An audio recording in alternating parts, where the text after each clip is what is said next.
Andre, It was only. you're here from the public? It was only 4 inches in about half an hour. Mr. Vice Mayor, Yes. it is 6:02 and we are live. So would you please call the roll? Mayor Betty Resch is absent. Vice Mayor Herman Robinson, Here? Commissioner Sarah Maliga, Here. Commissioner Christopher McVoy, Here. Commissioner Kimberly Stokes. Here. So the January 18th meeting of the regular commission is now in progress. Since the mayor is not here for an invocation, we will have a moment of silence in memory of all those that have gone before.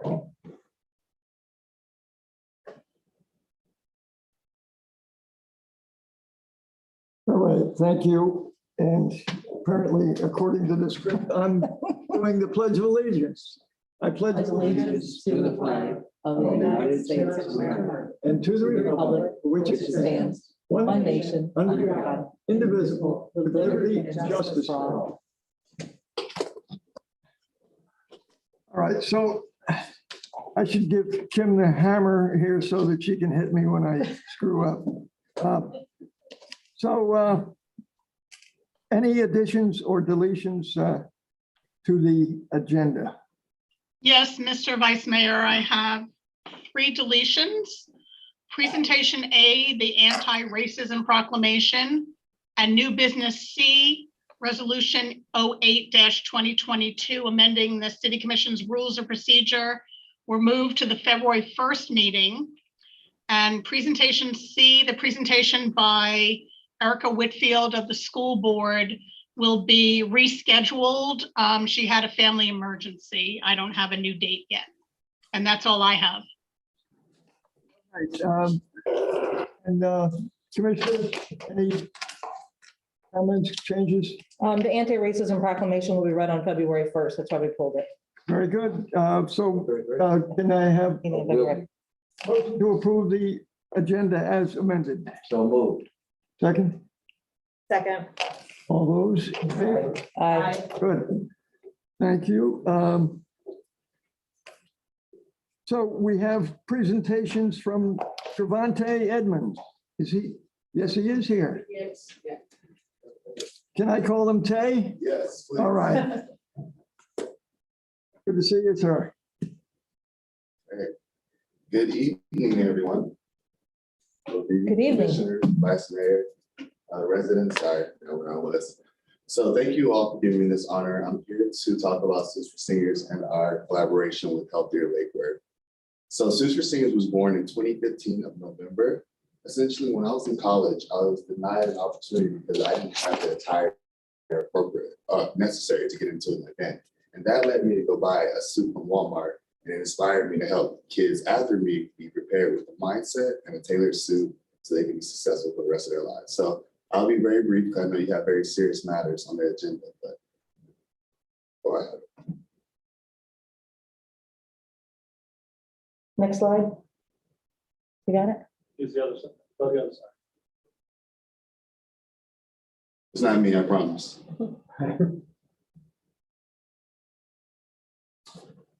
Well, Nothing's more important than the success of graduating seniors. right, thank you. I can just move forward with No, that. hang on. Can we get it moving? Here we go. Keep on. Here we go. Here you go. Okay, essentially, so we offer an 8-week program at about 25 different high schools across the state of Florida and about 16 here in Palm Beach County.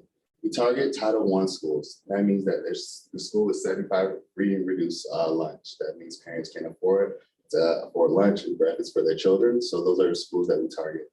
But those are usually schools in low economic communities. So we have schools like Palm Beach Lakes this year, Palm Beach Gardens, Lakewood High School, which is where we're going to be partnering this year, and of course, Dwyer and Village Academy. So essentially we focus on leadership skills, financial literacy, how to go to college, how to get into a career. We talk about entrepreneurship, domestic violence, and mental health. And at the end of the 8-week program, we give all of our students brand new tailored suits. Our girls get pearls, and our guys get ties. We have over 1,500 graduates. We have a 100% high school graduation rate and a 95% college entrance rate. And we also have been able to give out $30,000 in scholarships to make sure that those kids complete high school or college. So we can go to the next slide. And that just reiterates some of this data that I just gave out. What's also important is that 1 out of 3 kids that graduate our program are matched with mentors in the profession that they want to be in. So if they want to be lawyers, we try to match them with a lawyer so they can have the milestones that they need to be successful. Also, 1 out of 4, as we said, we give out $30,000 in scholarships. So about 1 out of 4 of our graduates from each school receives a scholarship to go on to college. Go to the next slide. You can keep going. It's going to be a lot of clicks. We can move past this. And as I said, we're just talking about our mentoring program. We can go back 1 slide.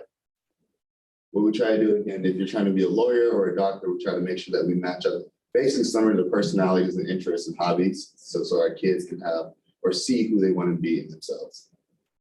Next slide. Next slide. Slide.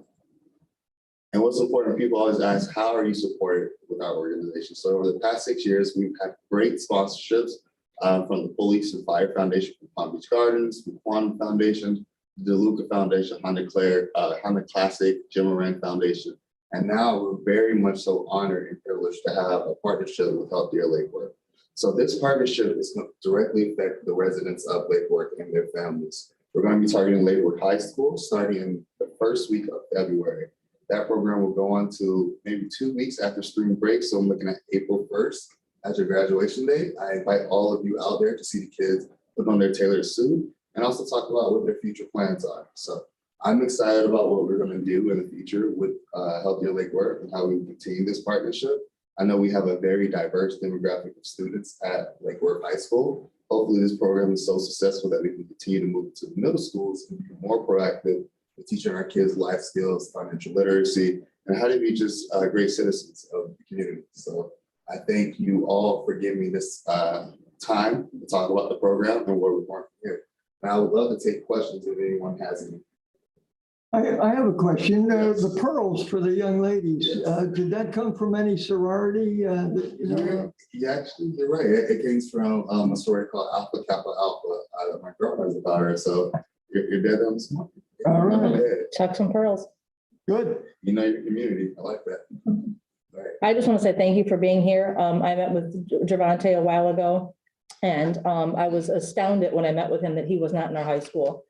And I was saddened by it, and I reached out to Dr. Pbso and I said, why isn't this gentleman in our school? Why aren't we doing suits for seniors? And he said, it all comes down to money.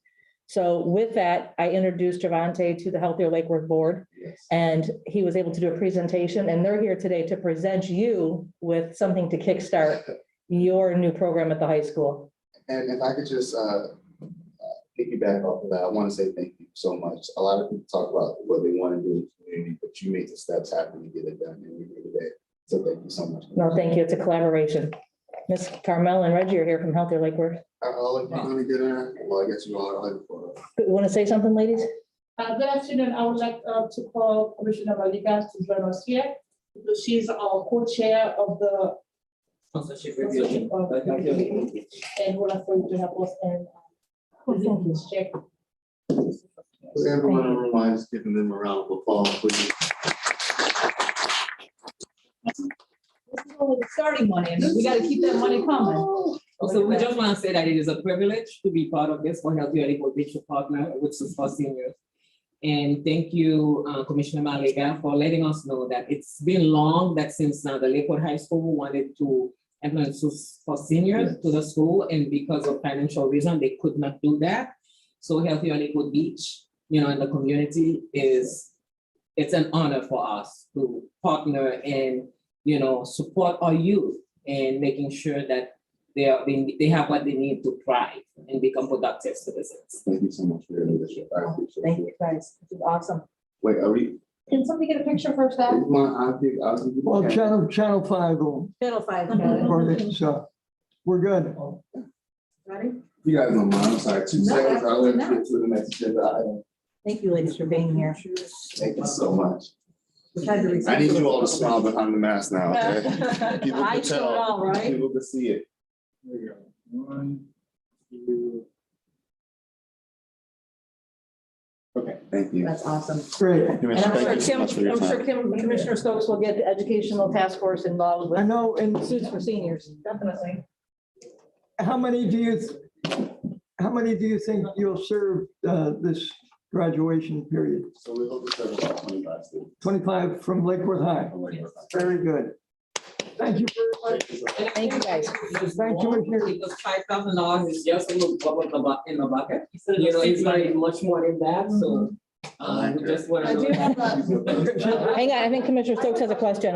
Yes, ma'am. Do you collaborate with other nonprofits and stuff? I know we have Path to College, which Yes. is active here, and to make sure that the overlap is appropriate and all the pieces are fitting together, so. So that's a very good question. With our program, we target the bottom 25 of students. Oh. So we're really trying to target the kids who are about with the cracks. Okay, But we partner more so with corporate sponsorships, such as the banks who teach our financial literacy programs. We also have career days, so we do partnerships with great leaders in the community and ask them to come in. Those are very much limitations. So okay, it's great. It sounds like you're both serving the same purpose, but two maybe different groups of people, so it's good coverage. I think it's different groups of people, Yeah. but we both have somewhat similar missions. Right, exactly. That's great. Thank you. Yes, thank you so much. All right, thank Thank you, you. guys. Thank you, ladies, for being here. Thank you. Nice yours. And thank Commissioner Malega for the connection. That's what it's all about, right? Good. All right. I don't know, Captain Bear, are you present and accounted for? Yes, Vice Mayor, Thank you, I guys. am. Take it away. All right. Good evening, everyone. Thanks for having me virtually. Major Brandon, I believe, is here. I see him now. He's on. Major Brandon is here virtually as well. Tonight, I'm doing the community policing presentation. As you're aware, by contract, I present 4 times a year, alternating between community policing and crime data. The next presentation will be crime data, which coincides with FDLE releasing the statistics. Good news there, I can tell you the preliminary data I got a couple weeks ago, it's looking really good. We have double-digit drops in robberies, burglaries, and auto burglaries, and robberies are below 100 for the first time, I believe, in at least 10 years. With like a 36% drop. So that'll be a good presentation next quarter. Tonight's presentation is all great community policing stuff. I try to keep it to 10 or 15 minutes, but the guys and girls did a lot of great stuff. So I wanted to make sure you were aware of it. Next slide. This is what I'm going to cover tonight, the community policing efforts that the guys and girls have been doing throughout the city, prostitution, operations we've done, the graffiti unit, which I've never spoke about. I don't believe in any of these presentations, but I would like to elaborate on all the work that they've been doing. Nuisance abatement cases that we've been working with the city staff and Mr. Torsivia's staff. Overdose data, which is on every presentation at your request. A grant update that I've been doing since we got the grant 3.5 years ago. And then a really exciting update I'd like to talk to you about is our Pbso PAL program. Next slide. Oh, and by the way, yes, there is a portion, Vice Mayor, on body worn cameras. I added at the last second. Here is my community policing and street crimes unit staff. It's most of them. I thought that was a really good shot. That was the day we gave out the Christmas presents this year. We had to once again modify it somewhat due to COVID, but we were able to actually give out the presents to the kids this year as opposed to last year when we just had to deliver them to the schools. So it's a step. Hopefully by next Christmas, we'll be back to normal because that's typically a really great day for these kids. We have petting zoos and all our special units and bounce houses and all those kind of things. So hopefully by next year, we'll be able to do that. These guys and girls, they're like my special operations crew. They're the ones that do all the special tasks above and beyond road patrol. I refer them as my Navy SEALs for that reason. They're all A players. They love what they do, and they can change hats from community policing to law enforcement, in a moment's notice and back and forth. And not a lot of people can do that. It takes a lot of skill to be able to play both of those roles. Next slide. Captain Bear, Yeah. could you go back to the SEAL team there, Sure. Team 7, and tell us by name who's half on the screen there and And the rest of the team? That is not me. That is Sergeant Donovan. He was not cut in the picture I put on there. I don't know why that's happening. Maybe because it's compressed. And that's the rest of his troops. You've got a good mix too. You've got people like Deputy Mahoney and Deputy Guzman and Deputy Baird, who were original Lake Worth people. Deputy Mahoney's been in that unit for 28 years, whether it was Lake Worth Police Department or Pbso. That's incredible. And then you've got a lot of the younger people who have come on to our agency in the last 5 years or so. You've got Deputy Kerner, you got Deputy Carey, Deputy Bundrick, Deputy Ramsey, and Deputy Morales. And then you can't forget Santa Claus. That is Deputy Asierno, who is a character in his own right and can play all of these roles gracefully. Good. Thank you. That event this year, we were able to get toys for 450 plus children. That's We go to awesome. we go to each of the 4 elementary schools and allow them to pick 20 families that are most at need, and then we buy for the entire family between ages 1 and 16. So it ends up being about 450 kids. Shop with a Cop is additional. We also did that this year. We were able to do that. That's an agency-wide event where, again, the schools pick out a certain number of kids and we take them shopping with us. It's a great way to interact with us on a non-law enforcement manner. I don't remember exactly how many we got this year. I think we got 12.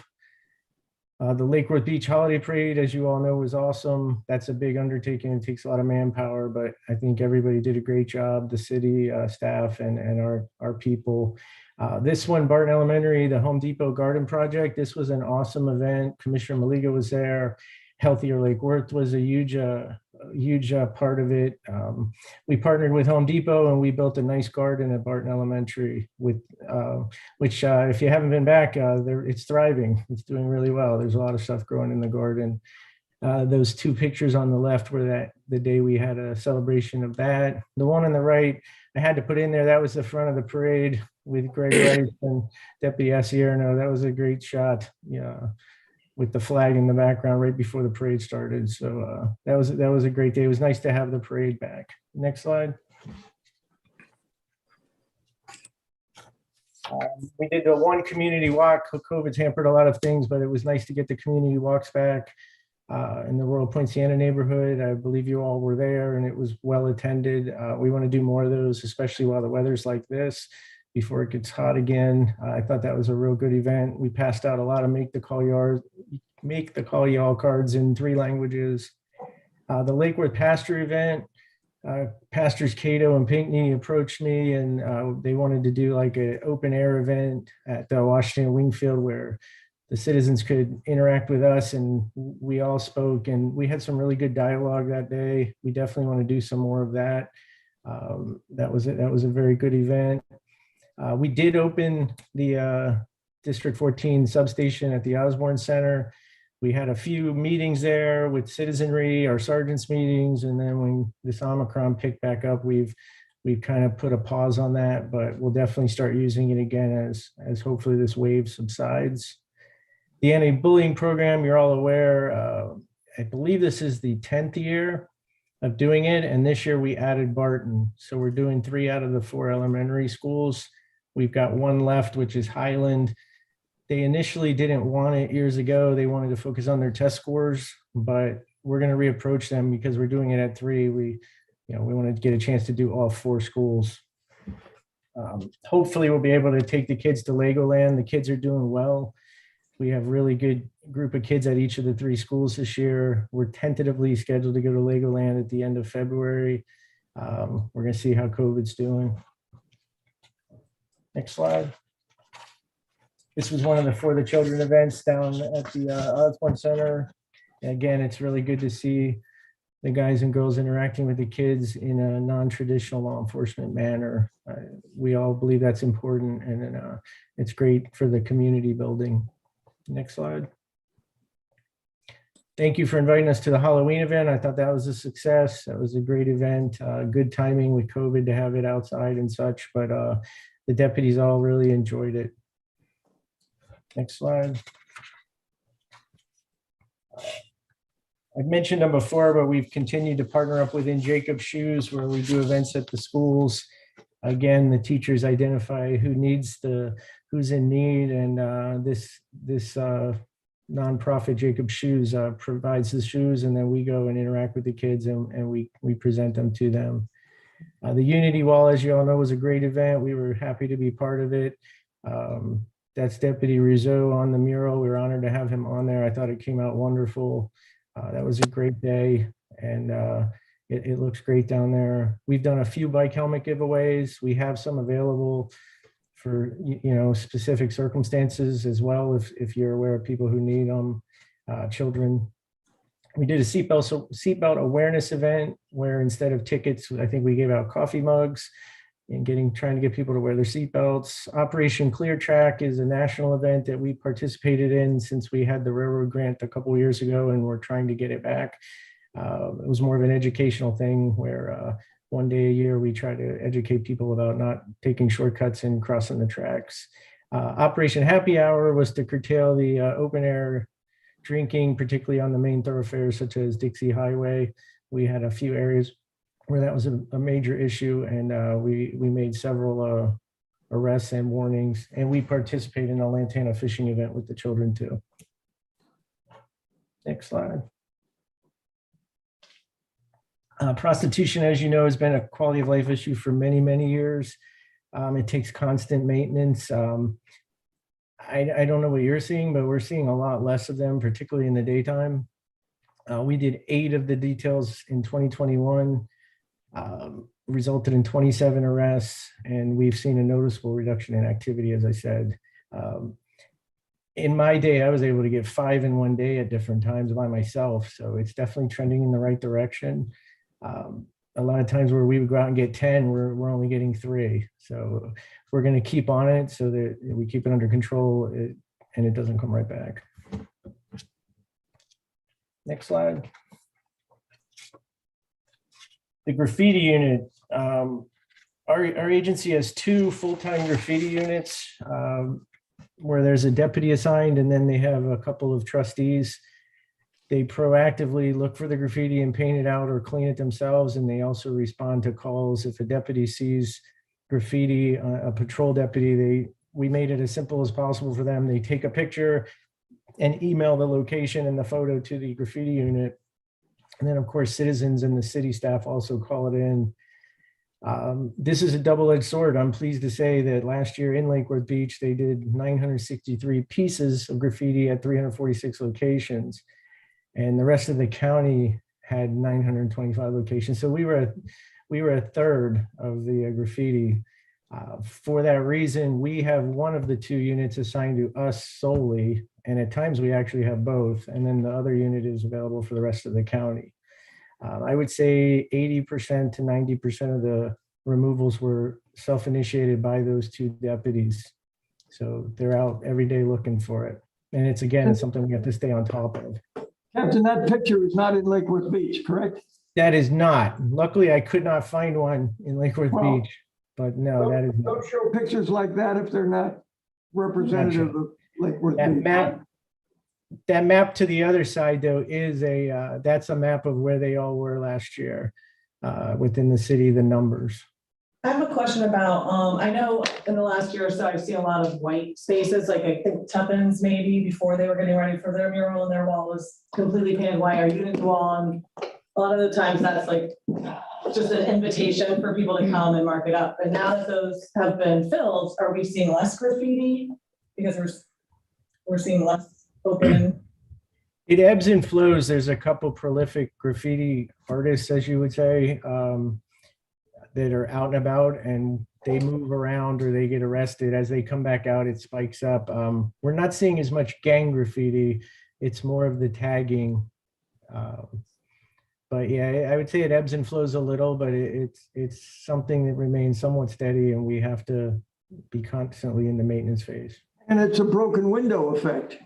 Absolutely. Absolutely. Next slide. Then these are the nuisance abatement cases. We work closely, as I said, with city staff, code enforcement, and particularly Mr. Torsivia's staff. They have an attorney now, Elizabeth Lenahan. I want to definitely give her credit. She's by far been a superstar with this. In the past, that's where either the success or failure is. My guys are good at putting the packets together and meeting with Yolanda from Code and then giving it to the attorney. And then that's where the success or failure really happens. And she's been an all-star. I hope we keep her. We did these 4 recently, and she's also able to, if we have to go the punitive route, we have to, but what we ultimately want is compliance. And so far she's 4 for 4 on these cases she's done, as far as getting the landlords to cooperate with us and correct the bad behavior. The top one there was a drug warrant that the narcotics guys did. It was a very hot spot on South K Street. That cooled it off, and a new owner has it, and he's definitely working with us. So that's so far as a success. 1104 South Dixie and 317 North Federal are both motels that were having some issues, and they are cooperating. And those are chronic nuisance cases under the city ordinance. And then 822 South M was a unfortunate case where out-of-state elderly mother bought the house for her adult daughter who had a drug problem and was letting anyone and everyone use the house for drugs. So it became a very hot spot for a single family residence in the city, and we were able to get cooperation from the mother that's out of state. So that one, I believe, is going up for sale. But it's a very effective tool, and we want to do at least 4 to 6 or so a year if possible. Next slide. Here's the regular overdose updates. You see it's up and down. It seems to rise in the summer and a little bit around the holidays, as we've seen in each of the 7 years I've been doing these reports. That's the bad news. The good news is the numbers overall are half what they were 7 years ago when I got here, and Commissioner Bowie can attest to that. We had 600 plus overdoses, I believe, that first year, with about 100 fatals, and we're not even at half that. We're at 248 for the total cases. It's something we're constantly monitoring. It's something that COVID has also had a negative effect on as well. I've seen national news stories, and it's not something unique to Lake Worth. It's going on around the country. And next. The grant update, as I told you all last time, it was supposed to be over, but they extended the 3-year grant 1 more year due to COVID. They did not give us any more money, but they wanted to give us another year to try to do some of the community programs we couldn't do under the COVID times. We recently were able to award 5 mini grants.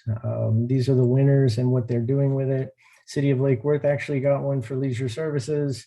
The Whispering Palms Neighborhood Association got one for senior programs. The Guatemala Maya Center got one for a youth group and case management. For the children, for youth care services for families, and Compass for mental health services.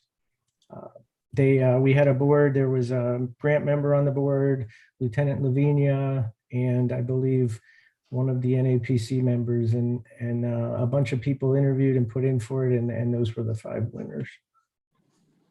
Next slide. And last but definitely not least, I'm proud to say we're getting a Pbso PAL program in the city of Lake Worth Beach that will operate out of the gymnasium down on Wingfield Street. Lieutenant Lavinia and I have been trying to do this for several years. It took a lot of lobbying, a lot of talking, some begging, and having one of my best friends as the PAL coordinator, but it's coming. We're real excited about it. COVID has put everything on hold again for all our PAL programs, but we're going to use this time to do some renovations to the gym, working with Lauren, and put some equipment in there. And then hopefully when this wave subsides, we'll be able to get it rolling. It's going to be a basketball and educational program for now, but there's a lot of people with a lot of ideas of how it could evolve into more. So this should be a really good program to bring into the city. Has soccer been mentioned for the PAL Yeah, program? we're thinking about a whole lot of ideas. Being in the basketball gym, it was decided to start off with basketball, but it's a perfect PAL location. You've got other fields there. So the sky's really the limit. We're going to try to tailor it to which kids put in and you know, what direction we go from there, and what kind of educational program we want to go with as well, to go with the sports component. But it's past the planning stage. We're ready to do the go stage, and we're just going to probably allow it to evolve as we go. Great. Next slide. Body worn cameras. I know you guys want regular updates on body worn cameras. As you know, I'm on the body worn camera team for our agency. RFPs, requests for proposals, went out at the end of last year. 3 companies submitted proposals based on what we were requiring. Each company now has a week of testing and evaluation with us in March, and then we'll make a final selection of which of the 3 after that T&E.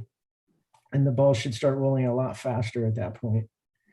Most of the bureaucratic stuff has occurred, and we're getting into the you know, the T&E, and I believe once we make a selection, it should speed up.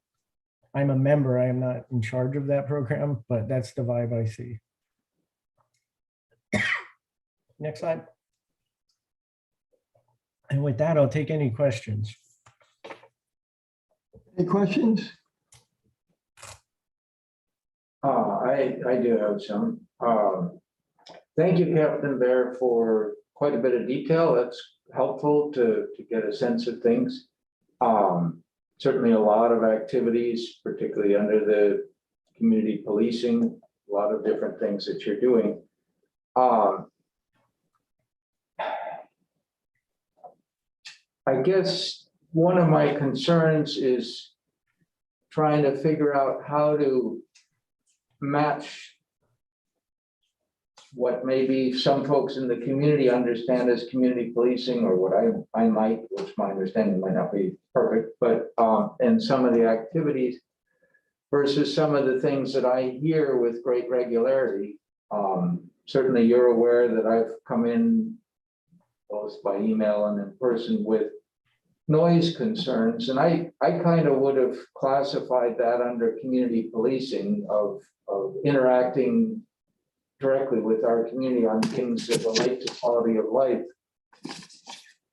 The big ones that seem to really frustrate people is that there are repeated noise situations, and residents report fairly frequently, repeatedly calling, and it just doesn't get fixed. And that's extremely frustrating. And I guess my question for you would be, what would you say is the bottleneck to improving that situation? Is it that, and our attorney just came in on cue, so is it that we need to modify our laws so that they're better able for Pbso to enforce them? We need to give Pbso a raise. I think we did that this past year. Is there, what can we do? Because it does not seem to have changed, at least in the time that well, I guess I've been here for a while, but in recent history, it's a recurring thing. Yeah, I agree. And yes, we've met on it many times. It's definitely a quality of life issue. There's no doubt about that. I would say it's not that we don't want to handle noise complaints, and in and of themselves, they sound simple. It sounds like a very low level thing to solve, but it's the volume. It comes down to the volume. I was just looking at some data. It's from 2020. It's the latest data I have. I would say the biggest thing that hampers it, it's not the ordinance itself. It's written fairly clear. It gives us different options. If anything, it's the volume of calls for service. And unfortunately, noise complaints, at times we're ready for them. But unfortunately, noise complaints don't usually happen on a Tuesday at 9 p.m. They're more of the Friday, Saturday night, late type of things when all of our other problems come in. The violent crimes, the DUIs, the crashes, the bake racks, the overdoses, all these things are coming in. And unfortunately, in our triage system, a noise complaint falls to the bottom. it's not an excuse. And like I've told you, when we've met, I recommend to the citizens when they ask me is, don't call me 3 days later or call your commissioner 3 days later, ask for a supervisor that night. Because we might be able to still save it and handle the call the way they were hoping it would be called or handled that night. There's going to be nights where we're just not there. I mean, I'm looking at the call volumes comparing the other contract cities. In 2020, we went on 42,000 calls in a year, and the next closest cities were Wellington, Green Acres, and Rural Palm at 23,000. That's a lot of extra calls. And case numbers coincide the same way when they're actually writing reports. That year we wrote 11,000 some reports, and the next closest city was less than half. So there's nights where we can handle that. You can handle the noise complaint, we can go, and there's nights where it's going to hold and hold and hold because every time it's ready to go, something in progress or violent or something else comes in, and it trumps it. What we're doing proactively, there was a noise meter issue. We worked that out. We have 3 of them. They're very expensive and they require recalibrated twice a year, and it's also very expensive. We've worked that issue out. What my staff is doing is we look for the frequent flyer offenders and the ones where we're going, you have a party once a year and it got a little loud is one thing, but if we have a noise complaint at a house 50 times a year, those are the ones we want to solve to lower those number of 42,000 calls. So that's something we've been doing, and as well as sending letters to those frequent flyers on letterhead, and especially the businesses. We did that with the downtown bars and such, and we had a really great response.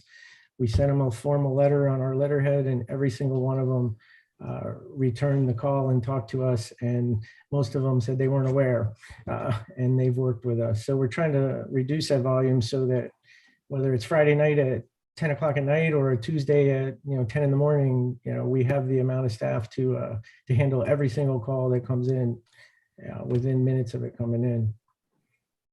Any other questions? I have, to back up what Commissioner McBoy had said, I think it would be nice for us at some point, it doesn't have to be tonight, to all come up with a clear definition of what we think community policing is. It's always great for us to all start off on the same page and then our discussions around that can be more fruitful. I'm surprised to hear giving tickets to people who are, I think we have a lot of problems that our community want to see solved, but then I don't know if giving tickets and things like that, does that fall under the umbrella of community policing, or is that just regular policing? I think community policing is more about building the relationship with the community. So I'm happy for all the work that you're doing and the progress you've made in the city, but I think there's just a little maybe confusion of what falls into that bucket. And then I also want to say, I'm so excited about all the good work you're doing. I'd love to see you bring some of that our way to the north end of the city. I know we would love to coordinate with leisure services maybe and have, I know our residents have asked to have a little session with the Pbso because I was really happy to see that property on Federal Highway up on that list, because I had a lot of residents concerned about the activity that was going on out of there. So it's great that you addressed that. But they also would like to be able to express some of those things that they're seeing in their neighborhood as well. So I'd love to get you on the calendar for that. We've talked about it before, we just need to make it happen. And then North Grade Elementary did talk to one of our task force liaisons about how much they would love to see a soccer program for after school for some of their kids. And I know you have a pretty awesome field in your district. I do, and I will rent it out at a good price. and that's something we can also coordinate with you and leisure services and everything else to see how we can expand the basketball program that you're doing, hopefully in the future to also include soccer, like Commissioner Robinson said. I think that's a great idea. So thank you for all your work, and the better you do, the more we're going to ask from you. So be prepared. You bet. Captain Bear, the noise is always an issue. I visited the 500 block of Lake today because of a complaint, and the response is they want fairness to all the businesses, and that's always an issue. So it's a challenge, and I know you're working on it. Thank you. I'm really looking forward to those body cams for your sake. And we have an issue between L&M that, you're being drawn into, and hopefully we can resolve that from an administrative point of view, and not start blaming, pointing fingers to the problem, but work towards solving it. So thank you. Stay safe. Your COVID combination is a challenge. I would hope that your officers are vaccinated. What do you think the percentage of vaccination is just in our District 14? If I had to ballpark, and it's purely a ballpark, I'd probably say 60% are vaccinated. Yeah, because what the paper reported more deaths from COVID from law enforcement than anything else. And Yeah. when it can be prevented, it shouldn't be that way. So stay safe and thank you. Thank you all. Have a good night. Okay. I'm sorry, Mr. Vice Mayor. Yes. I just wanted to announce that Commissioner Maliga had an emergency and had to leave the chambers, but she is on Zoom with us. Good. So we still have an official meeting, but now we can hear from Mr. Brian Shields from the Water Department Utilities Director. Good evening, Vice Mayor and Commissioners. Brian Shields, Water Utility Director. Well, yes, I'm here this evening in person to give a presentation. I'd rather do that than on Zoom, to be honest. We'd love to see you. I appreciate that. Yeah. And tonight's presentation is on stormwater resiliency and the recent flooding event that took place on December 19th. So with that, we'll move into the first slide. And that event, which as I mentioned, was on December 19th, 2021. It was a Sunday morning, about 4 inches of rain came down in less than an hour, which is a very intense torrential rainfall. But to compound that coincided with a king tide, which was occurring that same morning. So king tides generally occur in October, November, and December. That's the highest tides of the year based on the position of the moon. And just historically, this area has flooded anytime there is a king tide with a rainfall coincidental with it. So if you look at the map, you see the green dots where flooding occurred. The historical places that we always see every time there's a heavy rainfall, particularly down along the Intracoastal, Lakeside Drive, Palmway, et cetera. And in particular, south of 18th Avenue South, the very south end of the city. Just as a point of fact, our stormwater system, which means our pipes and collection system, discharges into the Intracoastal in general, and it's sized for a 3-year storm. So anything that exceeds a 3-year storm is going to overwhelm the system. The Water Management District permits flooding to take place up to 72 hours, but our streets do drain within 24, which is good. The city in general drains very well because it is up on a high ridge as opposed to the rest of Palm Beach County. But of course, the Intracoastal area is subject to flooding because we have to combat the tides. Thank you. So the strategies, as I mentioned, since our system is designed for 3-year storm events and compounded by king tides and intense rainfall, what we do, and on an annual basis, we try to install at least one tide check valve, which helps improve the situation because it keeps the tide water from backing up into the streets. As I mentioned, when that tide water backs up, there's no way for the rainwater to go. So when it rains heavily, that will increase the chance of flooding in the street area and back into homes. So each year we do try to install at least one of those. We budget for a new check valve in the stormwater system. You'll see a photo there of the Way Pro type valve that we've gone to now. That's the state of the art in the industry. They're not perfect, and tide water can back up on occasion. And one thing I'll mention about stormwater design, when we design an improvement, it's not to magically eliminate the problem.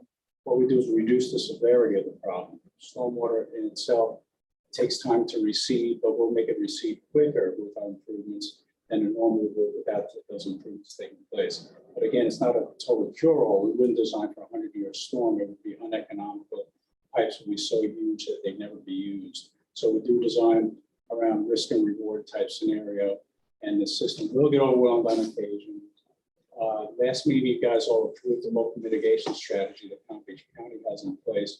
That mitigation strategy goes back historically and shows that back to the early 1900s, flooding is one of the major concerns of Palm Beach County, with the expectation that there's going to be at least one flood every year. So just to keep that in mind, no matter what we do for improvements, there will be at least one flood per year, but we can reduce its severity and duration by making improvements. So the next slide will show you some recent projects that we've done. As I mentioned, we do an annual program for tied alcohol check valves. We've been doing those routinely. And then what really helped us was the neighborhood road program. As part of that program, while streets were being dug up at the same time for new paving, sidewalks, and curbs, et cetera, we did manage to get a number of drainage projects completed that will help flooding in those situations. And this encompassed all districts of the city. If you looked at the list of projects with Pbso in District 1, the north end of the city, District 2, District 3, the Duke Drive area, which historically had a lot of problems, did not have an outfall pipe, but we managed to get one installed with the check valve up on Duke, here east of Lakeside. And District 4, we did some minor improvements in Lakeside Drive. Streets mentioned. Park of Commerce, I mentioned, we did a lot of drainage improvements as part of the Park of Commerce upgrades, the whole backbone system of Park of Commerce for all utilities from electric, water, sewer, and storm drainage was taken care of at the same time with a lot of help from outside funding agencies. And I'll mention the Adopt a Drain program. We do work with school teachers and the kids at North Grade Elementary. They like to go out and stencil on the catch basins. And if you've ever noticed, take a look at the catch basins along Lakeside. You'll see some of the kids stenciling on there that says, you know, not dumping a storm drain. This goes out to the coastal waterway. So it's a good partnership we have with the elementary school in that regard. Sure, go ahead. When I first read Adopt a Drain, it was, do people adopt a drain to make sure that it stays clear? Or is this? No, it's a matter of the kids getting out there and stenciling, and it's good for them, you know, a sense of pride, a civic duty, and what we call it is the Adopt a Drain program that we do work with school teachers. And each year they'll come with a new class and say, hey, the kids are interested in stenciling. Cool. How about the landscapers when they blow their cuttings into the street? I'll get to that. That's another part of our problem. Why you brought that up, I will mention that not only do we have intense rainfall, subtropical climate, but I noticed that I go down Lakeside and 17th, 18th, pretty much every day, early in the morning. Particularly on Mondays after the weekend, you see huge piles of vegetative debris, which then a lot of it is piled on the catch basin. So we'd like to get the word out not to do that, to put it up on the grass swale area so that it doesn't block the storm drains. Because when Jamie's crews are out there with the floor cleaning up, you know, a lot of times they're trying to work around catch basins. And that tends to clog, and we have to go down to stormwater crews and do a lot of stormwater cleaning in those basins, and they will back up. So I'm glad, Vice Mayor, you brought that up. Well, what can we, you know, if you see a landscaper, can we, doing that, is there a Not much you number? can do, because traditionally that's what landscapers do. You know, they've got the leaf blowers and they're blowing leaves Well, we and used to do a lot of everything things. out into the streets. It's stuff I'm not aware of any code which could stop them. Ban leaf blowers. Oh, well, how much of a problem is it? Because if there's an It's ordinance, problematic because, like I said, we do see large piles of. then we should be, Pretty much. are every you weekend. recommending a code that addresses that or not? No, I don't recommend. Okay. That's, he's not recommending it. It's just not. I'm just pointing out. I'm not recommending an ordinance. Public education would be worthwhile. That's different, that's even harder. Okay, so the future projects we've got lined up. We have a stormwater master plan in place. CDM Smith did a stormwater master plan for the city in 2012, was updated again in 2016. We revisited it with the neighborhood road program as we engineer projects and been recently updated as early as last year. So we know where the problem systems are. We've modeled them. We know what improvements are necessary. We do have a list, which I'll show you in a later slide, about $21 million of remaining projects.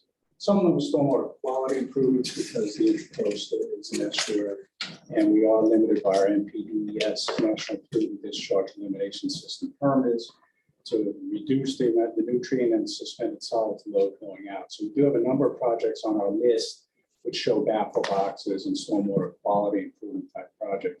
But tonight I'm more focused on the actual flooding events and what we need to do to stop those and to reduce their severity. So some of the projects listed you'll see on the next slide, underground storage at Bryant Park. Bryant Park is a whole separate animal in that there really needs to be a lot more master planning to take place. We are in the legislative or planning grant. If we're successful now, we're looking at an overall master plan of the layout of the park and modifications. Before we talk about stormwater, there we need to know where open space is going to be, where we can locate retention areas, storage areas, stormwater pump station, et cetera. It's a very large scale project, so we certainly don't have the funding to accomplish that right now. Same goes with the golf course. We are in that same planning grant I just mentioned on the south end of the golf course. We look at storage, upgrades to all existing outfalls. We do that routinely each year. And then new catch basins, trenches, weirs, et cetera. Our annual budget is very limited in operations, about $50,000 for title check valves. We do pursue grants, and you'll see on a later slide the level of effort we put in for grant assistance. And we are a member of the Coastal Resiliency Partnership, where this Lakewood Beach and the 7 cities to the south of us down in Boca Raton, we're in a partnership that looks at resiliency, climate change, sea level rise, future big picture issues. You've already had a presentation by that group on the vulnerability assessment. So they have done the first phase of that study. Next phase of the work is what recommendations for resiliency. They come up with some general recommendations as far as building code improvements, sea walls, raising of structures, et cetera. But there's a bigger picture going on in the long run of sea level rise. So that partnership there is very important for us to be a partner with those 7 surrounding communities and the county. Okay, as I mentioned, stormwater projects. You can see this is from the master plan, as I mentioned before, from CDN. Some of the projects are completed or are partially completed in conjunction with the neighborhood road program. You'll see a lot of familiar roads on here, Lakeside, Denver, Gulf View, South Lakeside, Meadow Avenue, I mentioned before, annual joint lining, et cetera, title check valve installation.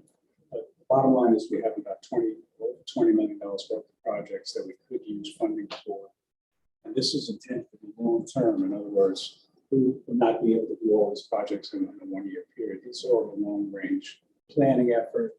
And as funding becomes available, since the stormwater fund is an ad valorem tax, which shows up in the tax bill, very difficult to raise that fee. We've raised it once in 10 years. And it is limited. We have a very limited tax base. So it's hard to finance projects of this nature through the stormwater utility, but we do look for our grant opportunities. So the next slide, speaking of grant opportunities, this is a snippet from the database we have as far as city applications and status of grant projects. You notice on here a number of projects that I mentioned that are in the hopper for funding from various agencies. Everything that's out there that is applicable, we apply for. We're waiting for legislative action in this session. So session ends mid-March. So we know where a lot of these stand. In other words, the DP, the DEO, Department of Emergency Management type grants that we've applied for. And a lot of them are recurring themes of the same project that we've applied for a number of times.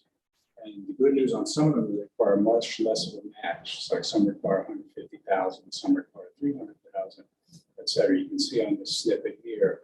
So we would hope that we're successful, at least on some of these projects. Some of them we've already gotten to the #1 on the priority list. Like the county application of Commissioner McBoy sat in on the presentation with, we are ranked #1 on that project. So the county has gone in for a legislative appropriation. If they're successful, we have the #1 project on that list. Again, this is just an example from our grant funding. There are others that are legislative asks we've made, and then there'll be future funding available, hopefully for the infrastructure bill, as Congresswoman Franco addressed during her presentation of the water plan. And then the ARPA funding is another possibility. But with that being said, I would suggest that we hold tight until at least mid-March for a couple of reasons. One, the new person sitting in vice mayor there, and you want input from that new commissioner, particularly for that district where a lot of these projects will take place. But secondly, if we're successful in getting these grants, let's use grant funding that comes our way before we start attempting to tap into the ARPA funding or the infrastructure funding. So that would be my suggestion, that we hold tight as far as stormwater funding goes until at least mid-March. And I know that last meeting you guys discussed an ARPA discussion maybe in April or so. So the timing will be just right. And we'll know from Mr. Pinsky and his legislative update when he comes down to hear that, where we stand as far as these legislative asks go. With that, that's the end of the presentation. So if you have But any- democracy could still operate with a 3 vote. Sure, as long as you have a quorum. Yeah, good. Any questions? I have a Commissioner question. Stokes? Since the king tide, we know that that's a problem. Is there some, like, when that time of year comes around, do we check the weather forecast? Do we, like, what do we proactively do? Can the neighbors go out proactively? Is there, I don't want to every week say, hey, you all go clean your storm drains. They should, but if there's like something predictable and the less we ask, the more likely it is people can do it. So do we try to be Yeah, proactive what during we those do times of is, year? our crews are scheduled more so at that time of year, particularly during October, November, and December. We will go down daily, check the catch basins for blockages to make sure they're not blocked. We actually position a temporary pump at the end of 18th Avenue South, which helps reduce the severity of the flooding. When the king tide is coming in, we know it's going to happen, and it's compounded by a rainfall that's beyond our control, but we can help at least pump down with a temporary pump, make sure that there's no blockages. And that's basically the best we can do at that point in time. That's why 18th Avenue South, which would encompass Palmway, Lakeside, 17th and 18th, is envisioned to have a stormwater pump station there, which would overcome that fact of the tide being backed up, to pump the water back over the seawall. So we are proactive in that regard, and that we are ready. I watch the tide charts every day. I'm having up doing that. But then we also watch the radar to see if heavy storms are coming our way, and we get people down there to be proactive. Great. Where is that pump on the list of, I'm assuming there's a priority. That's number one. It's number one, and So we're actively number one seeking priority is grants. the South end of the city, which has really the most frequency of severe Right. flooding. Okay. Thank you. And a couple things. One, can you give us any sense of 4 inches in, I think it was less than an hour? Less than an hour. I mean, I know that that's a big deal. Not everybody, I don't remember, do you have a storm frequency recurrence on that? It was a big deal. I woke up Yeah, for it. that's like a 25-year storm coming Yeah. down, which is over the course of a 24-hour period would be 12 inches. A 100-year storm is 16. Interestingly, last December, we had a 100-year storm. 16 inches came down. If you recall, these charts were updated by Giles and Julia of my staff. Last year's presentation, the 16 inches literally came down in one day. The Sea Isle area of Lantana, you may remember on the news, was under about 3 feet of water. They just got completely inundated. And that was a 100-year event. But that's 16 inches in a 24-hour period. So 4 inches to come down in 1 hour. It's a pretty big deal. Water in 25, yeah, it's a big deal. Yeah, it was a big deal. Yeah, the stormwater system is not designed to handle that. Even on major roads like I-95, it's probably designed for a 50-year event at most. Because again, it's economic. It's right. I mean, you can't design for the crazy stuff. But are we reconsidering our definitions of all of those things as climate change kicks up and we're seeing more and more severe weather coming our way? If a 100-year storm comes 4 times in 100 years, it's not really a 100-year storm anymore, is it? Well, it's not, and one misnomer about any year storm, a 100-year storm means there's a 1 in 100 chance of it happening any day. Any day. Are those You could have a chances 100-year storm 2 increasing? days in a row. Are they increasing? The severity is increasing, and that's why when we talk about the regional partnership, eventually those charts may get modified to show more intense storms. But they're based on historical rainfall data, and as that trend gets more and more and it gets more severe, you'll see those charts actually increase in severity. Right. It's challenging. I guess the other one was just a general question. Is our stormwater system pretty much all, and maybe 100% at this point, gravity? Yes, at this Yeah. point in time, we are proposing a pump station on 18th Right. Avenue South. And as I mentioned before, Bryant Park, the solution to the Bryant Park Golf View area is a stormwater pump station in conjunction with storage. Much bigger deal, since you Yeah. have a very wide area there to deal with. Okay, well, thank you very much. Okay, thank you all, great. Brian, I had just a couple of questions. The check valves, when they're installed, are they above high tide? No, they're down in the pipe, which is down below, in many cases at the mud line of the entry coast. So they're constantly in the water? Yes, they're Which submerged, then- they're designed to do that, to keep the water from backing up Well, into the pipe. Okay, but they're also subject to barnacles and debris. They are, they've got. And the picture you showed was above the water line. Yeah, that's from the manufacturer's catalog, just to show how they're supposed to work. Enough said. Good catch, though. Like that after a year. That's not false advertising, but anyhow, Lake Avenue, the development floods. Are we involved, how legally are we involved in that? Which And one are are you referring to? the CRA project? Yeah. Rather not make any public comments about that. We are in discussions and partnership with numerous parties related to that incident. Okay, And we're and, going to help our residents out. and regardless of litigation, are we doing anything to address the immediate? Yes, we have a proposed project. Okay, thank you. All right, thank you. Okay, thank you all. So Everybody it's- have a good evening. Good. See you next time. See you next time. Yeah. All right, We'll be seeing him on the last. yes, with the electric.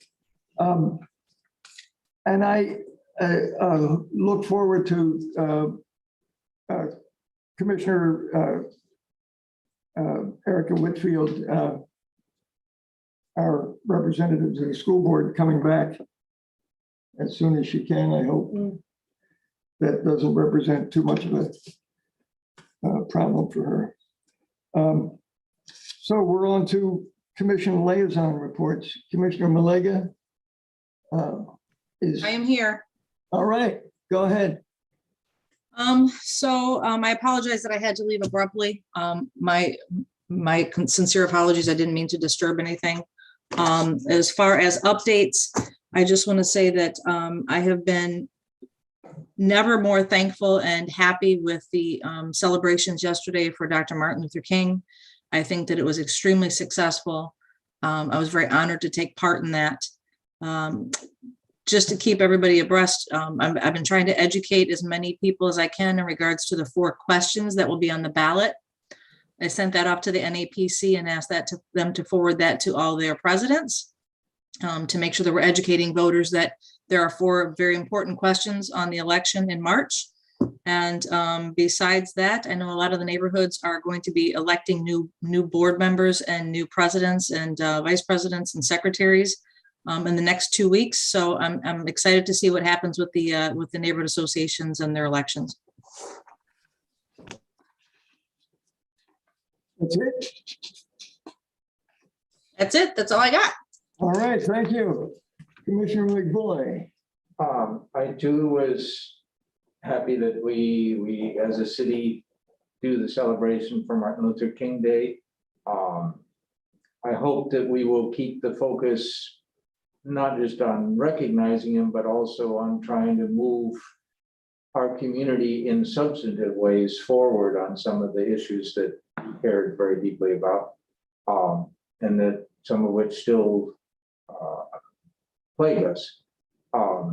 In that direction, I hope that when we get to the ARPA discussions that we will consider, and I see there's something sort of related to, I think, somewhere I saw it recently, the idea of training programs educational training type programs.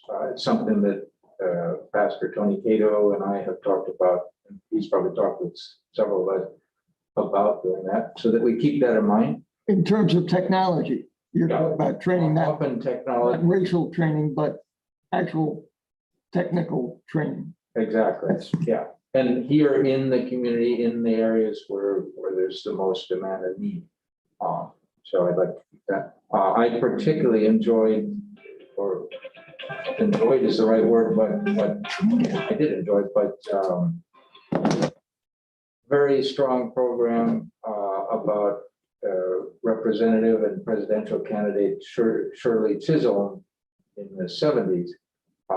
They did a program about her at the St. Andrew's Church, and it was excellent. Very inspiring. That's it. Shirley Chisholm was inspiring. She was. Commissioner Stokes.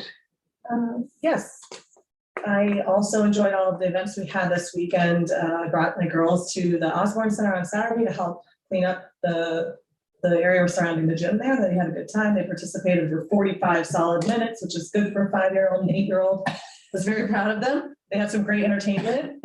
Thank you for babysitting them for a little while. I enjoyed everything. Yeah, so that was great. We also enjoyed the brunch at Bryant Park on Sunday morning. Heard a lot of inspirational speakers there, as well as at the Candlelight March on Monday evening. A lot of great speakers, and something I really brought away from it is that Dr. Martin Luther King Jr. was inspiring to so many people in so many different ways. So you could hear one person. I mean, we hear a lot of talks about unity, peace, and love, but then you can turn around and hear another person saying the fight's not over and we still have to continue to fight the good fight in a nonviolent way, of course. So I think he speaks to all of us in different ways, and we all feel called to action in some ways. The part that spoke to me personally was when, I can't remember who mentioned it, but referenced his work on organizing the Poor People's Campaign, where he led the fight to gain economic justice for poor people and demand economic and human rights for poor Americans of diverse backgrounds. He had the radical idea that people should have what they need to live. And that speaks to me so much right now, because we're living right at a time in Florida where over the last 6 months, rents have risen more than any other state in this country. Meanwhile, our wages continue to grow slower than a national average. And housing is a human right. I think I learned in pre-K, food, clothing, and shelter are the 3 things that are basic for our survival. And I think it's up to all of us to continue to take this seriously. And I hope our discussions on rent control have not hit a wall, and that we continue to have them and continue to fight as hard as we can to keep people in their homes that work hard every week and are feeling backed against a wall because they have to choose between rising rent costs and potentially providing food for their family or sacrificing any kind of level of entertainment. So that's what stuck with me the most this last weekend. And he's inspirational to all of us in our own ways. Thank you. Yeah, the celebration of Dr. Martin Luther King Jr. was a fantastic demonstration of our community. I was younger then, and we didn't realize the leadership that he was providing to the nation until he was no longer with us. And that's what I remember about his loss. He was a leader that was taken too soon and not realized by the nation for, I'm going to say, anti-war efforts and his voting efforts. And it was more than just racial equality. It was a national disgrace, and it still is. And I tried to mention that yesterday about what was then is still with us, and it's now. And we can do more. We can do better. I wanted to mention the 28 days. Commissioner Stokes, you want to speak to that? Well, no, but there is 28 days of what do they call it? Anti-racism. Yeah, anti-racism in February. Every day there'll be an event. The vote was mentioned by commissioners. The debate for the NAPC is Thursday night. It will be YouTubed as not in real time, but apparently it's going to be completed and then YouTube so that everybody gets to see it, but it won't be in real time. It's important. Voting is important. So what's on the agenda is important. On the ballot is important. I had a list for our, and I'm going to mention it just by topics. And I looking forward to district commission meetings. We're going to be out of here by before 8. District meetings were interested, looking forward to those. Our parking topic is important. The L&M development needs to be worked to make that project completed and what should be the best for the community, the entire community. The pool workshop on the 26th is important to the community. I'm wondering whether we will ever talk about public use of the docks north of the bridge at Snook Islands. Street painting is coming up in February, weekend the 26th, and look forward to that success. The developer requirements for public meetings, I would hope becomes a requirement. The board assignment meetings haven't happened yet, and I would hope that the importance of that gets recognized on the calendar sooner rather than later. I look forward to some sort of a business organization that benefits our merchants. And if we can ever get together as merchants and marketing, I think we desperately need better publicity, better marketing. The historic preservation issue, I'm going to call it an issue because I almost think that if we put it as a referendum on a ballot, I'm not sure whether the community would be as enthusiastic about historic preservation as I reckon. Coming from New England as a builder, I recognize the value of architecture, and I'm wondering whether historic preservation has become more of a disincentive to investment than what's happening now. I know it's a topic that's difficult, but if we can't fix it in some way, and I do believe that it needs adjustment. So that's a challenge. That's just a short list. So we'll carry on with the rest of the meeting now that I've said that. Public participation on non-agended items. There we are. Todd. Must be the only one, right? For now. Well, thank you. I got it. Title was 530 North G here in Lakewood. I had spending with all the little things that were brought up. MLK weekend, I did see that skit, and I was gonna tease the actress where her chisholm wig was or big hair was, and I do remember as a kid. And MLK, we had a bust of MLK, and First Presbyterian Church, the minister chose to give it away like a dollar store trinket, so we're gonna see if we can get that back. But anywho, I went Saturday to Lakewood Museum, and I was greeted with a polar outburst from Annabelle, Linda Blair, S. Baby Jane, curator, historian. Misinformation was the accusation, or as I said, you mean misinformation with ED. All this history, which was a tipping point for me, that I was pushing off what I should have, what I had been planning to speak of. And I did this in 2017, the history of abuse, 23rd, 231 First Avenue, or excuse me, North Federal and First Presbyterian Church.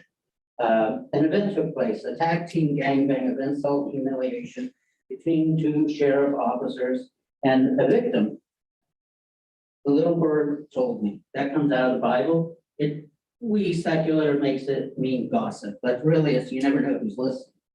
The unlikely vessel of the message was the alcoholic woman. And they had quite a few things to say to her, and realizing they thought they were by themselves, but she passed 40 weeks thereabout after I spoke, which was in the spring of 18. The event took place in 17, a few weeks before. And when I saw that this officer had passed away, I said, oh, they're going to have a proclamation. I have to bring this up.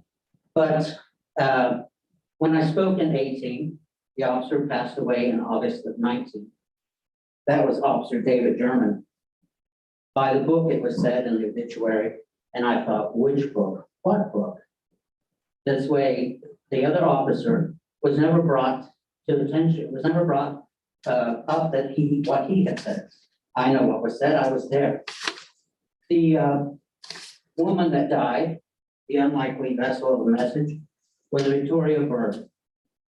Did not know her, but I did not know her life story, but I knew her face. And I'm watching what was taking place.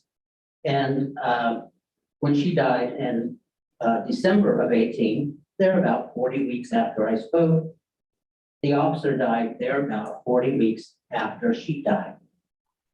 Then I didn't speak, I kept pushing it off. I thought, well. Thank you, sir. Your time is up. Thank you. All right, Tom. All right. The importance of accurate news is with us every day. Yes. Do you want to follow up with an email to us, anything that you weren't able to say here today? Sure. The bottom line is, who is the other officer? Did he pass? Did he move away? Did he? That would be for the public to know that this. From in the museum. Well, that's a small note. That was just the pushing point. It's what the officers had said. They both participated in this abusive comment, laughing, and it was almost Keystone Cop issue, the way party har. And I thought I didn't bring it up, but they were all living, so I did not want to mention. And I wasn't pulled aside, even though I spoke to the mayor, but and even the historian, the former historian, she said, she warned me, said, you don't know what they could do to you, meaning the police. I said, generally, I'm stopped when I leave if I speak at the podium. And they know what other things it's about. All right. Retaliation is where. Thank you. Thank you. So that's it for non-agenda items. Mr. Vice Mayor, I have Yes. 4 comments to read. Good. The first comment is from Jay Marcus, 1224 16th Avenue North. I wanted to submit a public comment to voice support for rent control. I live at one of Lake Worth's few community land trusts, It is an affordable housing model that is meant specifically for low-income people. Without this nonprofit subsidized rent, I would not be able to afford to live in the city I grew up in. I believe rent control can keep market prices fair and accessible to all. Without rent limits, people who own property can keep their rentals empty until the person with the right price range can afford to move in. Look around Lake Worth Beach, as we have many empty apartments that can be used to house people. Instead, they stay empty. Due to the rising cost of housing, this creates a free-for-all for people interested more in capital gain than community. That needs to change. Please consider creating an ordinance that protects tenants by implementing rent limits so that we can give working class people a chance to stay in the cities they grew up in. The next comment is from Panyajoti Tsolkas, 822 North C Street. For too many years, the concept of rent control seemed unattainable to renters and affordable housing advocates in this state. People would look at me like I had two heads when I tried to talk about it while running for mayor in 2004. It should not have taken a global pandemic and subsequent housing crisis to get this fundamental concept of economic justice and community stability on the agenda. But here it is in front of us as an actual possibility to push back against a level of greed that should never have been tolerated in the first place. Let's make it happen. Next is Nick Paliugi, 429 North D Street. I urge the City Commission to look into emergency rent caps in light of the sudden spike in rents in Palm Beach County. For the last 3 months, I've worked with an eviction prevention project, following the county court filings, and then speaking to the renters facing eviction to inform them about rental assistance and legal counsel. Several people we have spoken to had their rents raised 30 to 40%, some of which were on fixed income. Rising rents are a huge issue all across the US, but Palm Beach County is seeing some of the biggest increases of all. The Florida Constitution prohibits rent control with the exception of emergencies. Other cities in Florida, such as Tampa, are currently exploring if the combination of economic setbacks due to COVID plus soaring rents constitutes an emergency situation. Please at least explore the possibility, as many of your constituents are facing displacement and severe economic precarity at this time. He also enclosed a link to an article about Tampa and rent control. And the last comment is from Anthony Gallegos, 429 North D Street. I'm in favor of the City Commission exploring a way to declare a housing emergency in Lake Worth Beach with the aim of creating an ordinance that will cap rate increases on all rental dwellings for at least 1 year, and if agreed upon by the City Council, to introduce this question on a ballot to voters in the upcoming municipal election.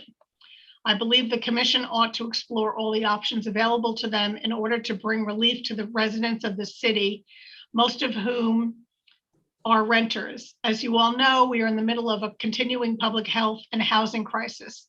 I firmly believe that this commission can make a strong case as to why the current situation, left on its own and without any kind of legal authority to provide pricing stability for what is for so many an already unaffordable housing market, and during an ongoing public health crisis indeed, constitutes a serious menace to the general public, i.e. a grave emergency. That is the end of the public comments. Thank you. I'm going to say that I think we all agree that the rent issue is a concern, and we need to work to make it more reasonable in town. Any other comments? Rent control? I totally agree that our job, I think, is to find any avenues we can take. I understand that there are state level limitations and they're severe, but I think we should look, and as was mentioned in the comments, I've seen that too, that other cities have said, hey, maybe this in fact meets the criteria that the state sets out. And I have some literature that I'll want to distribute to you that talks about the problems of rent control. But it doesn't mean that we can't work towards addressing the issue. Right, and Maybe it wouldn't be called rent control. it's, right, I think it's trying to put a cap on rent increases. It doesn't mean you can't, and if we pursue what we're allowed to pursue at the state, it's only, that has to go to the public and it's only for 1 year. So we would have to renew it every year. So it's not some indefinite thing. It's just a way to provide some relief right now until we can try to figure out a more longer term solution. Maybe we can get a report from our attorney at the end of the meeting there. So, but it does need, it warrants further discussion. And let me say that when we discuss, we can, at the end of the discussion, make a vote on, hopefully, a solution. Discussions allow for a vote, is what I'm saying, is that when things that are put on the agenda for a discussion allow for a vote. And there was, okay. The other thing I wanted to mention, and I passed, I'll get to our city manager's health when she has her report, but I'm certainly concerned about it. And the other thing was when we have presentations, obviously we have questions and answers. There was a presentation a month or so ago that from the dais, there weren't any, it wasn't permitted to ask questions. Is that part of our commission rules and procedures now? Well, that's to be talked about. We didn't, Next time? well, it wasn't pulled from the agenda that I know of. It was. Right? Yes, it was, Mr. Vice Mayor.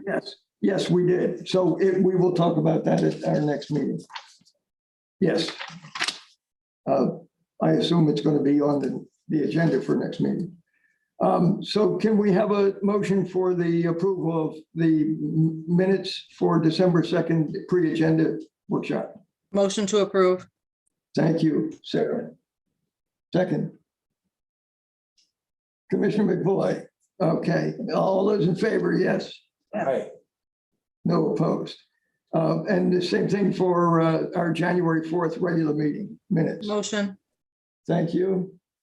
Second. Any opposed? Motion. Thank you. They're approved. So the consent agenda. Can we have a motion to approve the consent agenda? Motion to approve. Second. Oh, Commissioner McVoy seconded. Thank you. All those in favor? Aye. Good. And no opposed. New business.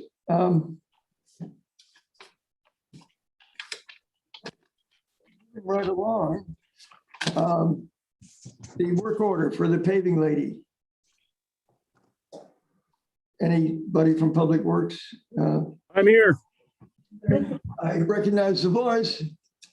Go ahead. Good evening, Madam Mayor and Commission. For the record, Jamie Brown, Public Works Director. This agenda item is for approval for work order number 8 with Paving Lady, who we currently have a contract with. This is for milling and resurfacing as well as concrete work on 17th Avenue North, 21st Avenue North, and 22nd Avenue North. And as you guys are probably well aware right now, those locations are in substandard condition, I'll say. So this is really just a continuation of correcting more deferred maintenance that we started with our 4-year infrastructure program. So we're just asking for approval to move forward with this work order so we can get to work. Jamie, I have a question. This is part of your budget process for this past year, correct? That is correct. This will be coming out of the infrastructure money. Okay, that's what I thought. Thank you. I'm sorry, the road improvement fund. Which is I knew what you meant. Yep. And it was a competitive bid. No, we have a contract with the paving lady. So we utilize them when we have areas that are larger than we can actually do in-house, because we do a lot of large patches and everything, but these are for actual larger sections of asphalt. So our contract with them is for larger portions of roadway when we get that paved. And that was competitive. That is correct. Yeah, good. Motion to approve, Motion to approve? second. Second. All those in favor? Aye. None opposed? Carries. Thank you. Resolute. Good work, Jamie. I want to thank the person operating the small back dump truck, or not dump truck, but garbage truck, picking up the raccoon that was deceased on Luzerne Avenue. Yes. So he was on it at 8 o'clock in the morning. I will pass that along. Thank you, sir. Yes, he did it very efficiently. Could we take a very short bathroom break? Very short? I'll be right. Would you mind if we carry on, Commissioner? Carry on. All right, thank you. We're up to the resolution number 072022 to approve and authorize the submission of an application for an EDA grant funding for under the ARPA Good Jobs Challenge. I want to wait till he gets back, if he's free for the business by tomorrow, so. Give him 2 minutes. So. All right. Got the stopwatch on. Oh, no. All right, well, we're just going to sit tight. Just chill. Okay, I can do that. We can go over. Can you do that? No, I'm trying. I'm Commissioner Robinson? Yes. It's Commissioner Maliga. I, for one, am really excited about this because we have talked about in the past bringing interns in and making sure that we have, a contingency plan, for building our linemen and women, line persons, our capacity with the city. And this is an exciting time for us to be part of this program. So I'm really excited about the fact that we're taking part of this Good Jobs Challenge. Did you hear that, Commissioner McVoy? I did not. I only heard challenge. That it was good. And Commissioner Malega thinks it's a good idea. And I'm hoping that it includes some solar training as well. So any other comments on the resolution? Is there anything from staff? No. Staff? Yeah. Walt? Or But yeah, Vice Mayor Robinson and Commissioners, Walt Gill, Assistant Director, Electric Transmission and Distribution. Good evening. Yes, we actually are working in conjunction with Jerry Kelly of the Grants Office down in City Hall. He actually approached the EU towards the end of November. I want to say November 30th was the actual day, and said, "Hey, I found this real good program. Maybe it's something you guys are interested in and everything like that." It is a great program. I am excited to get into this program and hopefully get the funding to continue on with our apprenticeships. As you know, I take pride in our apprentices for our line workforce and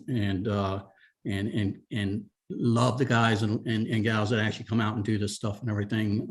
I've been doing it since 1986, so it's an aging workforce. It's something that's actually needed to continue on, not only here, but nationwide, because the aging workforce of the line worker program, of the line workers is a nationwide epidemic. So I'm really excited for this and hope to get this grant. Great. I do too, I believe. So any other questions for Mr. Gill? This is great. Very glad to hear Yes. I think we're all Thank you. very excited. Can we have a motion? Motion to approve. that. Second. Second, Okay. good. All those in favor? Aye. Aye. Unopposed. Thank you. Sorry, Pam. Good luck with your educational training, Mr. Gill. Thank you, sir, and thank you for the approval. We'll produce another good stock of line workers for our city. Pass on some of that experience you have. Yeah, right. I don't know if I don't want to know. I don't want to corrupt anybody. So no, I'm just kidding. I'm just kidding. It's all You good. won't, I'm sure. I'm a firm believer in passing on knowledge, not only from myself, but to my foreman and four persons that are out there, as well as my journey line workers out there too. I encourage them on a nonstop basis to instill what their knowledge is. Because the whole goal is to, one, listen to what I'm telling you and what the instructor's telling you, and then create your own your own judgments and your own processes that you need to do. So I appreciate the approval process tonight. Thank you. I'm going to say that we're proud of our utility companies. So Workers. good. Go forth and train. Thank you. Go forth and train. There you go. Resolution number 08. No, that was pulled, I think. Yes, no? That's Yes, correct. I'm sorry, Yes, yeah. that was full. Good, all right, so moving right along. We are at the city attorney's report.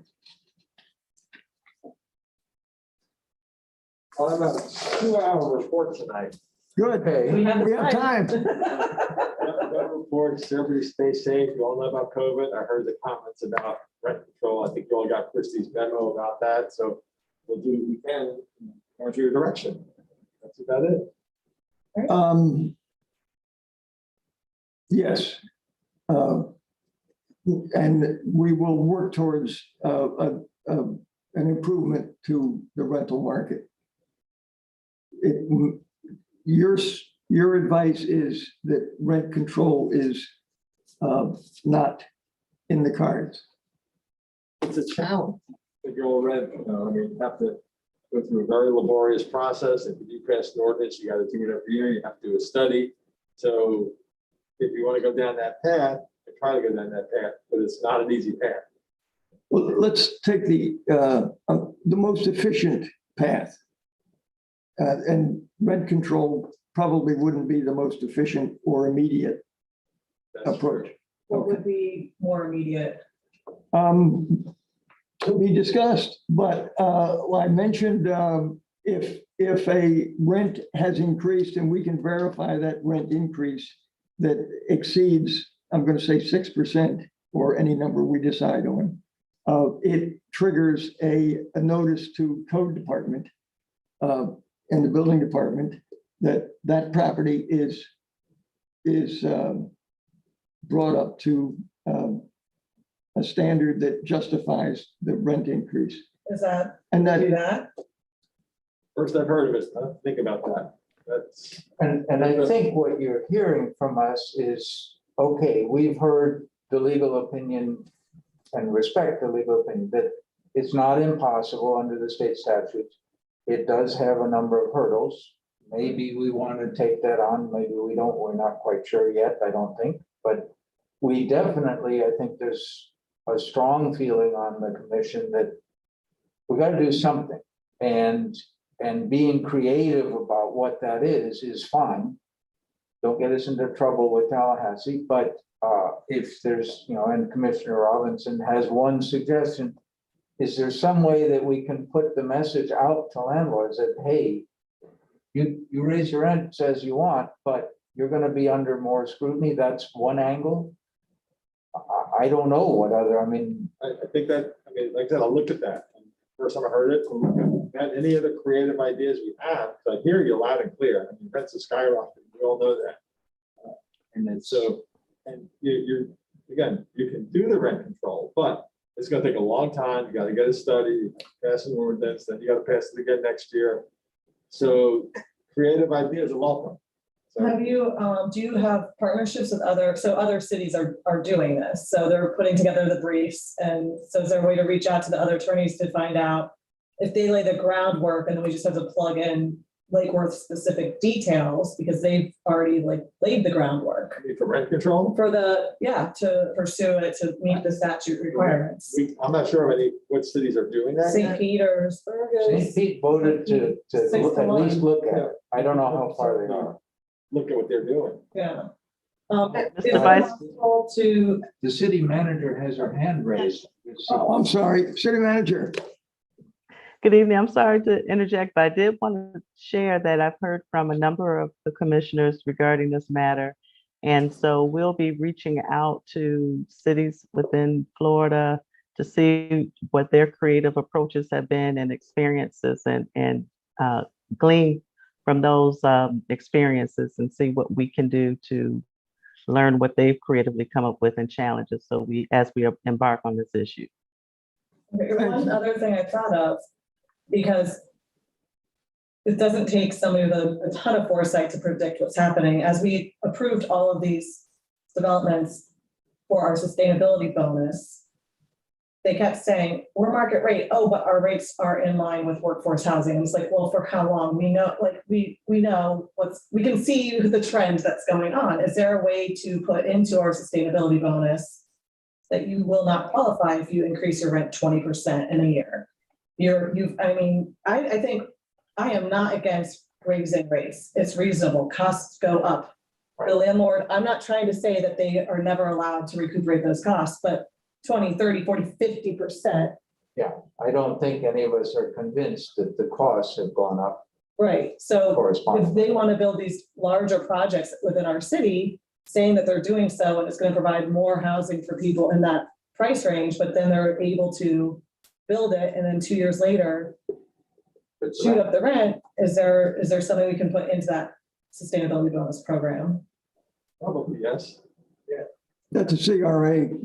And also the CRA, for the competitive bid for the CRA, if somebody's asked, if we put out an RFP, could we put in the criteria, have you ever raised rent more than 20% or whatever we would decide? And, I don't want to discourage this conversation, but when people say their rent has increased 50%, I would like some verification of that.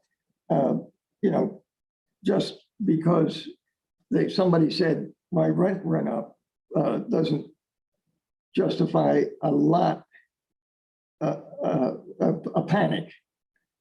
But it does, I just want to make sure that we're operating under a sense of honesty and transparency. Yep, and there are multiple news stories on this issue here in South Florida. And I also have a study that I will share with you that doesn't speak well to rent control being the answer.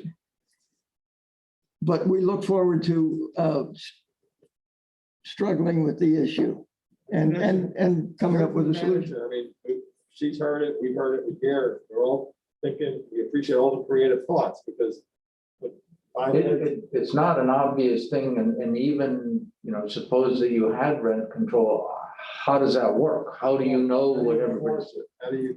Yeah, there are challenges, but I think there's definitely a feeling, just because it's a challenge doesn't mean that we shouldn't do anything. Correct. And I'm saying that maybe rent control, as Right.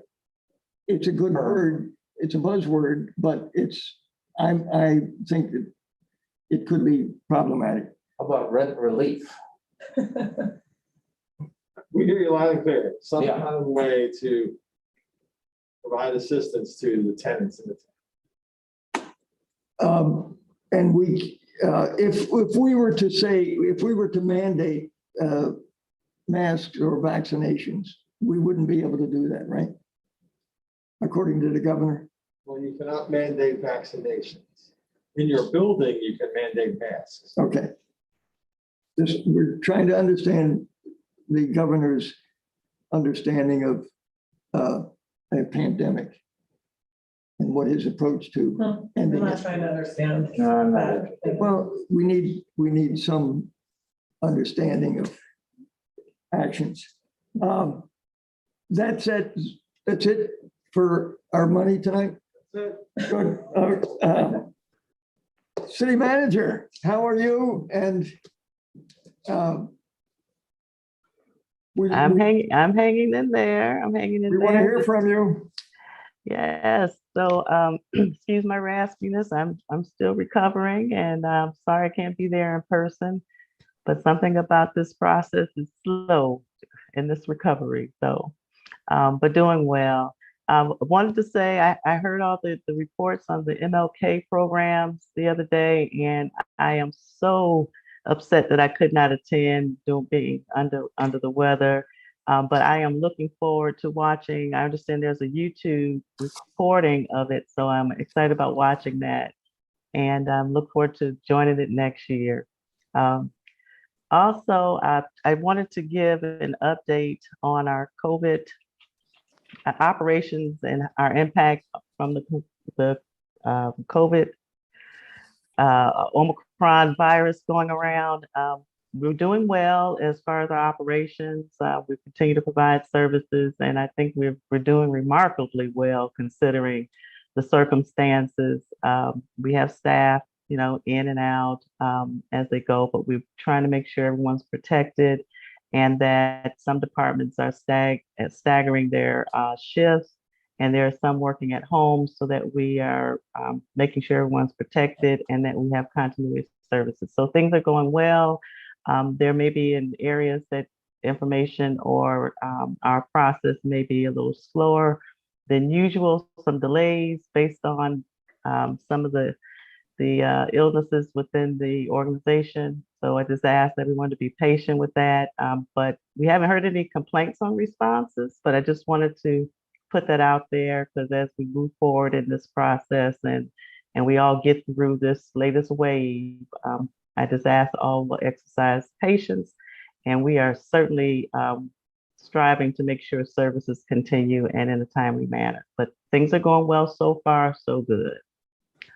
So that concludes my report. Any questions? I'm open for them. Yes, I have a question about our involvement in occupying the L&M property that the CRA is involved with. And I understand that you've got a sense, and I'm not even going to, I guess we have to call it a consensus, but I think a decision like that should be brought to a vote. And I would hope that our next meeting, when the mayor's here to complete the discussion, that we have a vote on whether we're going to be landlords with the problems of rent level and I'm going to call them derelict buildings. And I hope that at our next meeting, it's a topic that has a vote whether we're going to be actually in the rental business. Well, I certainly leave that important question to or decision to the dais. What we're doing is pretty much addressing the concern about some of the vacant buildings being trespassed, and we're checking the conditions of those buildings and answering the questions that are presented to us. So, but we'll leave those important decisions to you all concerning the overall project and what happens from there. I'm hoping that we get a specific topic that requires a vote, whether we're in the rental business or not, regardless of the condition of the property. Any other comments before the dates for coming up for upcoming meetings? The work session on January 25th is the electric utility meeting. January 26th is a pre-agenda work session at 9 a.m. January 26th is a work session at 4 p.m. for the pool conversation, and February 1st is a regular meeting. I get to be in your presence twice in one day, January 26th. I'm excited. I'm looking forward to it. Yeah. One little one to follow up from the city managers. I forgot to mention it in my liaison things. There is a organization that is providing COVID testing at Sunset Ridge Park. I believe it is 7 days a week, and they're there all day. They are providing PCR testing at this point. It's free. They expect to add the rapid antigen thing testing shortly. And right now, we went up and just said hi and so on the other day, and people were walking up with some steadiness, but there were no lines. So if you know people who are looking for testing, before the word gets out, it's a good location. And I hope that all those people that are in line getting a test are vaccinated. Because that's the ultimate survival solution. Vaccinated and boosted. Yes. Yeah. Commissioner Malega, do you have a motion to adjourn? Well, Motion to adjourn, yes. let's hear it. Motion to adjourn All right. at All those in 7:51. favor? Good. Nobody's opposed to that, right? Aye. Aye. All right. Good I night. need a second though, Mr. Vice Mayor. Commissioner McCoy. Commissioner Thank McCoy you. provided it sort of. Get well, Carmen. Thank you, sir. Have a Good good evening.